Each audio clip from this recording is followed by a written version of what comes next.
नमस्कार दोस्तों, केमिस्ट्री के मोस्ट इंपॉर्टेंट क्वेश्चन को देख लेते हैं जो कॉम्पिटिटिव एग्जाम में कई बार पूछे जाते हैं। तो फर्स्ट क्वेश्चन है guys, the name of plastic polymer from which combs, toys, bowls etc can be made. देखिए ऐसा कौन सा प्लास्टिक है, प्लास्टिक का पॉलीमर है जिससे हम कोम्स यानी कंगे जो बनाए जाते हैं, टॉयज यानी खिलौने, या बाउल जो कटोरी होती है etc वो बनाया जाता है।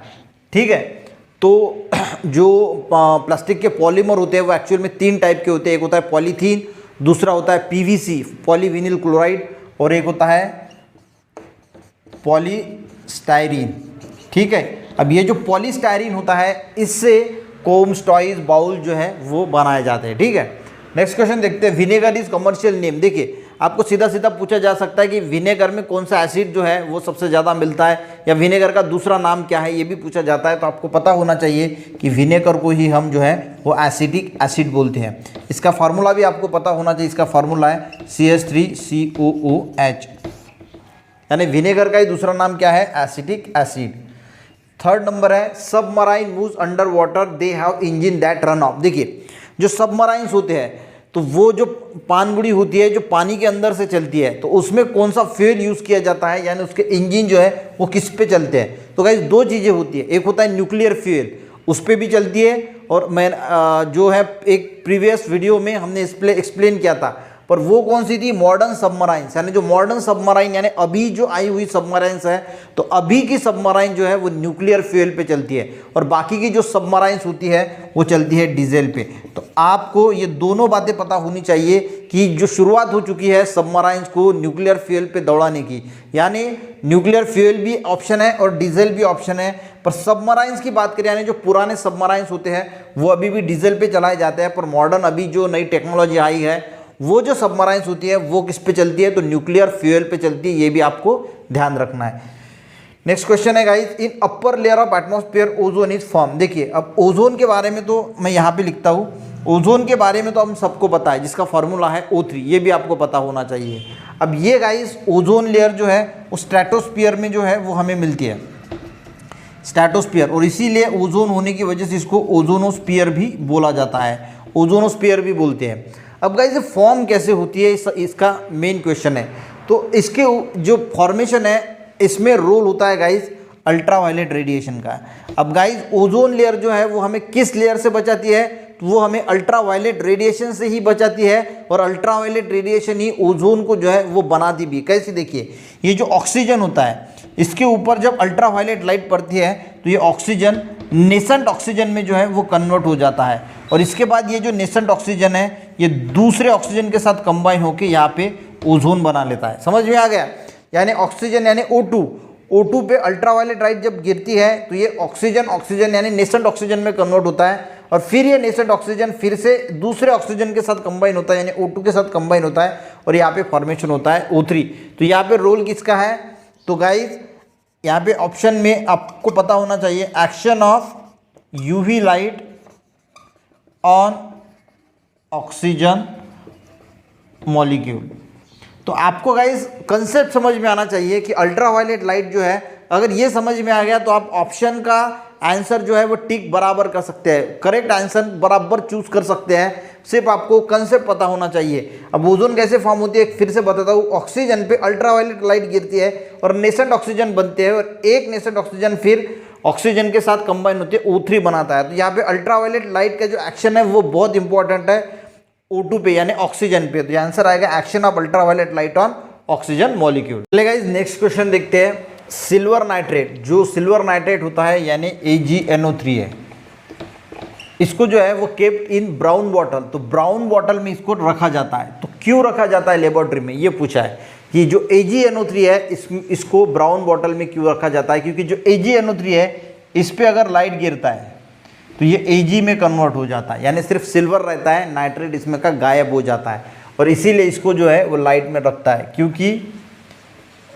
ब्राउन बॉटल स्टॉप दी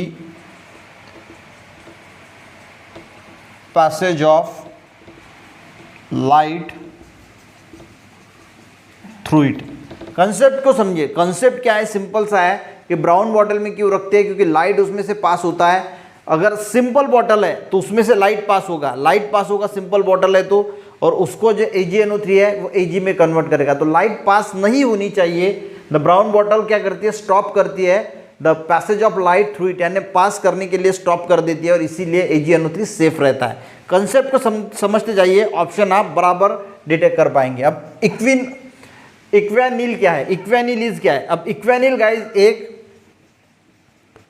ट्रांसक्यूलाइजर है, ट्रांसक्यूलाइजर। अब ये ट्रांसक्यूलाइजर क्या होता है? देखिए जो मेडिसिन आती है जिसमें गाइज एंजाइटी होती है, स्ट्रेस होता है, डिप्रेशन होता है, उसमें जो दी जाती है उसको ट्रांसक्यूलाइजर बोला जाता है। यानी ये जो इक्विनिल है ये क्या है, एक ट्रांसक्यूलाइजर है। ठीक है, नेक्स्ट क्वेश्चन देखते हैं। The study of heat flow is called, जो हीट फ्लो का स्टडी किया जाता है यानी कितनी हीट का फ्लो हो रहा है उसकी जो स्टडी की जाती है उसको क्या बोला जाता है? उसको बोला जाता है कैलोरीमेट्री। ठीक है, ये गाइस इसमें कोई रॉकेट साइंस नहीं है, ये आपको याद ही रखना पड़ेगा। कुछ कुछ चीज़ें जैसे इक्विनॉल क्या है तो ट्रांसक्यूलाइजर है, स्टडी ऑफ हीट फ्लो को क्या बोला जाता है तो कैलोरीमेट्री बोला जाता है। तो ये चीज़ें आपको ध्यान ही रखनी है, याद ही करना पड़ेगा। अब नेक्स्ट क्वेश्चन देखते हैं, what is the radio active isotopes of hydrogen is called. अब देखिए सबसे पहले तो आपको पता होना चाहिए कि हाइड्रोजन के कितने आइसोटोप्स है। तो हाइड्रोजन के 3 आइसोटोप्स है, एक होता है प्रोटियम, दूसरा होता है ड्यूटेरियम, ठीक है, और एक होता है ट्रिटियम। ठीक है, ये हो गया प्रोटियम, ये हो गया ड्यूटेरियम और तीसरा है ट्रिटियम। तो इसमें जो ये लास्ट वाला होता है, ठीक है, ट्रिटियम, ये रेडियो एक्टिव आइसोटोप्स है हाइड्रोजन का। तो इसका आंसर क्या आएगा? ट्रिटियम। ठीक है, यानी 1H3। तो याद रखना ट्रिटियम जो है वो हाइड्रोजन का ऐसा आइसोटोप्स है जो रेडियो एक्टिव आइसोटोप्स है। नेक्स्ट क्वेश्चन देखते हैं guys, how many bond present in methane. अब मीथेन में कितने बॉन्ड प्रेजेंट होते हैं? इसका फॉर्मूला है CH4, जिसको हम लिखते हैं कुछ इस प्रकार, यानी C और 4 कार्बन। तो कार्बन और हाइड्रोजन के बीच प्रेजेंट होता है कोवैलेंट बॉन्ड। तो इसमें 1, 2, 3 और 4 यानी 4 कोवैलेंट बॉन्ड जो है वो मीथेन में प्रेजेंट होते हैं। ठीक है, नेक्स्ट क्वेश्चन है, 2 element which can be form a large number of compound. देखिए लार्ज नंबर ऑफ कंपाउंड, बहुत सारे कंपाउंड फॉर्म करने में किस 2 एलिमेंट का अहम रोल होता है या कौन से 2 ऐसे एलिमेंट है तो बहुत सारे कंपाउंड फॉर्म करते हैं? तो वो है गाइस कार्बन एंड हाइड्रोजन। ये ऐसे 2 एलिमेंट्स हैं जो बहुत सारे लार्ज नंबर ऑफ कंपाउंड को फॉर्म करते हैं। पूरी ऑर्गेनिक केमिस्ट्री जो है ना वो इसी 2 एलिमेंट पे बेस है। ठीक है, ये भी आपको ध्यान रखना है। नेक्स्ट क्वेश्चन है, an inert gas mixed with oxygen giving to patient suffering from the restricted breathing. अगर कोई पेशेंट है जिसको ऑक्सीजन लेने में तकलीफ हो रही है तो उसको ऑक्सीजन लगाया जाता है। ठीक है, ऑक्सीजन सिलेंडर लगाया जाता है। तो क्वेश्चन ये है कि ऑक्सीजन के साथ और कौन सा इनर्ट गैस जो है वो उसमें मिक्स होता है। तो आपको पता होना चाहिए कि ऑक्सीजन के साथ वहाँ पे होता है हीलियम, ये मिक्स किया जाता है। ठीक है, नेक्स्ट क्वेश्चन देखते हैं, iodine can be separated from a mixture of iodine potassium chloride by. अब देखिए एक मिक्सचर है पोटेशियम क्लोराइड का और आयोडीन का, इसमें से हमें आयोडीन को सेपरेट करना है। तो हम कौन सी प्रोसेस जो है तो कौन सी मेथड जो है वो यूज़ करते हैं आयोडीन को आयोडीन और पोटेशियम क्लोराइड के मिक्सचर से सेपरेट करने के लिए? तो वो प्रोसेस होती है गाइस सब्लिमेशन। अब सब्लिमेशन में क्या होता है, डायरेक्ट सॉलिड से गैस में कन्वर्ट किया जाता है और इस बेसिस पे आयोडीन और पोटेशियम क्लोराइड का जो मिक्सचर होता है इससे आयोडीन को जो है वो सेपरेट किया जाता है। यहाँ पे गाइस हमने मोस्ट इंपॉर्टेंट 12 क्वेश्चन लेने की कोशिश की है। मिलते हैं नेक्स्ट वीडियो में, तब तक के लिए गाइस जय हिंद।